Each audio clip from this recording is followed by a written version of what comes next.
stock, crypto, credit moves. Good morning, YouTube. We're back for another video. So today is bonus Friday.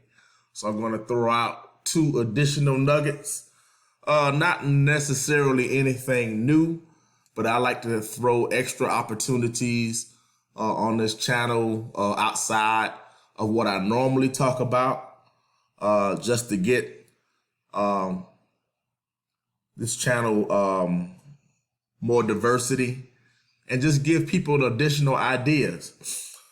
So I got a booking yesterday from VRBO, which is a website where you can rent out a property. It's the cousin of Airbnb. So I got an instant booking yesterday from Mark. I think he's like a snowbird. He's just coming down for a while, but he's actually gonna stay for 89 days in this property that I'm managing. So he comes down on January 1st and he leaves on March 31st. This is an Airbnb VRBO, same thing. He comes for 89 nights. He gets his discount. Total booking amount, $6,000. Total travel payment, $6,900. Booking amount, $6,000. And the payout is $57.15.07. So VRBO recently added an option where you can get a portion of these funds up front. So let's go to that website. VRBO. Let's see here.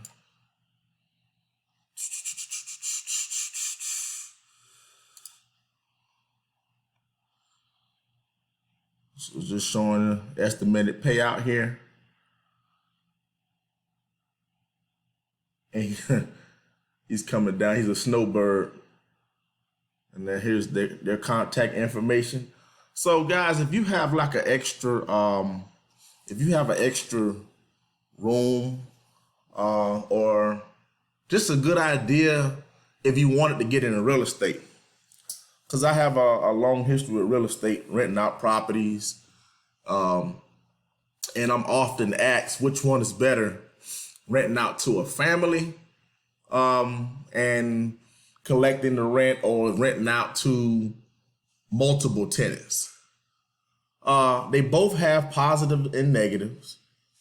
The positive to renting out to a family, normally you should have more stability, and you should have more less maintenance requests. But the income on that side is not as great. So for an example, for this property, if I rent it out to a family, I could collect maybe like $1,500 to $1,600 a month, which is not bad. It's not a bad income. But I'm gonna have more maintenance requests. The income is not gonna be as high. So anything that breaks, a lot of times when you're only collecting $1,500 a month, you're gonna be coming out of your pocket. So that is the analysis on the side of just renting out a house to a family.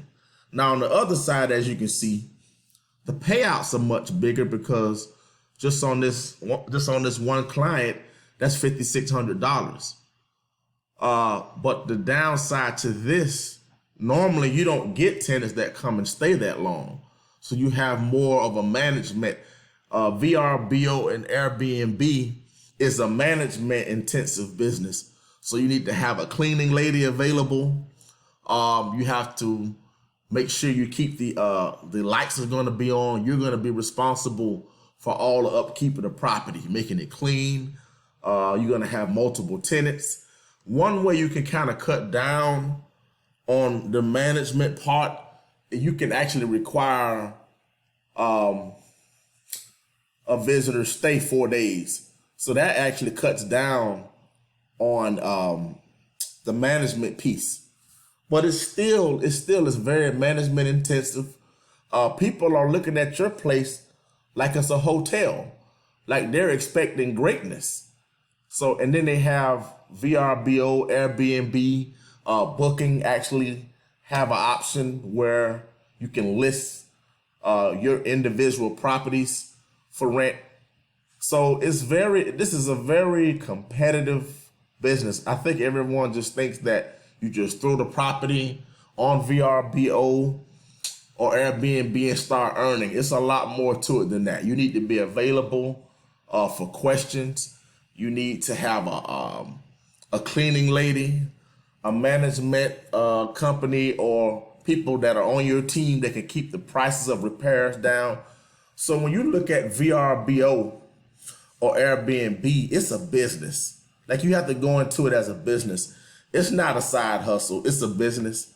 If you don't look at it as a business, you're not going to be successful, because they're gonna rate you according to how clean the place is, how accessible you are. So it's a business. It's not a hustle. I know some people like to look at it that way, but also too, you can start doing. You can start your hotel business out of your house. I know a lot of people are kind of, feel a certain type of way about visitors coming to their home, but if you have an extra room and you don't mind having company, you can start this business out renting out a room for $50, $60 a night if you wanted to. I mean, it's a little challenging if you're maybe single or you have young kids, but all I'm saying is, if you have a house that's sitting vacant and you're not using it, why not start an Airbnb, a VRBO business where you can start earning income?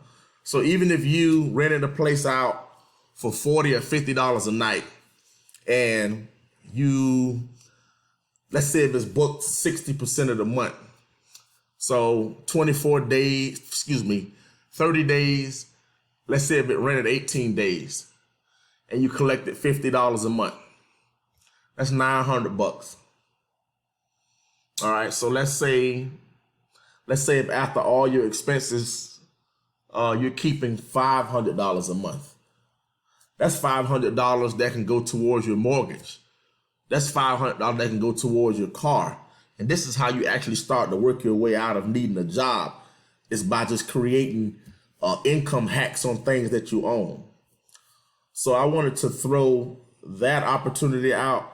Also, I want to throw out Turo, which is a car business. So you pretty much would be starting a limousine business. So that's it for VRBO. So I'm going to close this out. I'll leave this in the description. You're pretty much starting a vacation home business. All right, so let's go to Turo. If you have a spare car, you can become a host with Turo. And Turo is pretty much a limousine business. You have a car, you can host. It's similar. It's the same process as VRBO, and you would actually get paid. A lot of times people are concerned about the insurance piece. Well, with eTuro, they actually cover the insurance piece for you, but they take 40% of the profits. So I've done this and made money, not doing it currently. I plan on getting back into it again, but this is something that you may be able to make $600, $700, $800 a month by renting a car that's sitting in your garage and you're not using, and you don't mind a stranger using it. So that's the thing with this. You can't get attached to things that are costing you a lot of money. I know a lot of people, they don't want to share their home, or they don't want to let someone else drive their car. But those two items are liabilities, and that's what's keeping you having to work so hard. But I just like to throw out ideas. Turo is actually a good opportunity. I'll leave that in the description as well. But you definitely can create a business model just out of these two without getting involved in stocks, crypto, credit, or any of that. You can create a business and sustain your life off of Turo, Airbnb, and VRBO. As these examples I just shown with VRBO, you see the payouts that come. It's not always like that, but you do get sometimes where someone just wants to come down and they stay for a while and you're rewarded. But the place has to be clean. Same thing with a car. You get reviews on your car. So this is just additional income streams outside of what I normally talk about. If you like this comment, if you like this video, just let me know. I'll keep sharing other ideas. Even if I'm not directly involved in them, I'll share them, but I do have experience in these two areas. Like, share, subscribe. Let's keep them going. Keep these subscribers coming in. I'm going to continue to put the information out. I'm not your financial advisor, but I know how to manage my finances. And until next time, signing off.